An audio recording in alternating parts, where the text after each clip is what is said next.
Yeah, you clicked on this because you like cheese, right?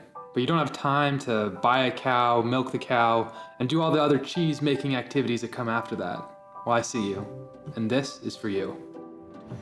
And I rely on the age-old saying, you are what you eat. And I make culinary thirst traps. And you should listen to me because I've been eating my whole life. And in this video, we're gonna be talking all things ricotta and why you should be making it because homemade is always better than store-bought. Now, traditional ricotta is an Italian whey cheese. So when you're using whole milk, you're working with all the milk proteins, both casein and whey proteins. Now, traditional ricotta is made just from whey, but the ricotta that we're gonna be making today at home is primarily made up of casein proteins. Now, when you're starting the recipe, I'd recommend that you use whole milk that's either regular pasteurized or low temperature pasteurized. And you wanna stay away from ultra high temperature pasteurized milk. And this is milk that's been heated to a really high temperature and can lead to a cooked taste in the milk when you're done. And this is because that high heat actually breaks down the carbohydrates in the milk to simpler, sweeter sugars, and it also makes it more difficult for the milk to coagulate, which is important later on. So you'll start by gently heating the milk. And this is because the proteins need that heat to change their structure and unfold, a process called denaturation. And this unfolding of the proteins is necessary because it prepares them to form curds. And as the milk heats up, you add an acid like buttermilk, vinegar, or lemon juice, and this causes the pH level of the milk to drop, meaning that it becomes more acidic.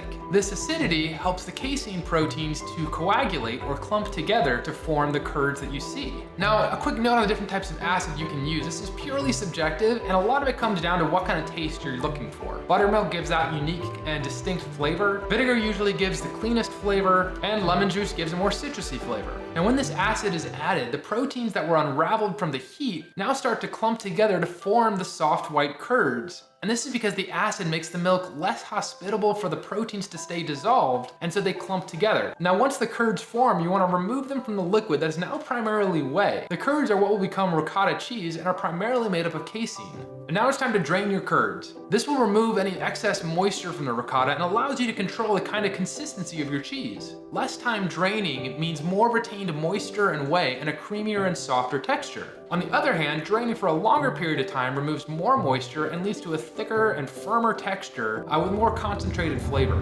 And now it's time to make the cheese. You're gonna add in 4 cups of whole milk to a pot and a half teaspoon of table salt. While this is heating, you'll want to line a fine mesh strainer with cheesecloth in preparation for our next step.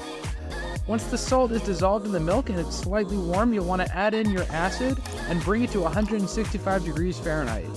At this point, you should see the curds forming on the top of the milk. You'll dump the whole thing in the cheesecloth you've just prepared and let it drain. 2 minutes for creamy, 20 minutes for standard, 2 hours plus for firm.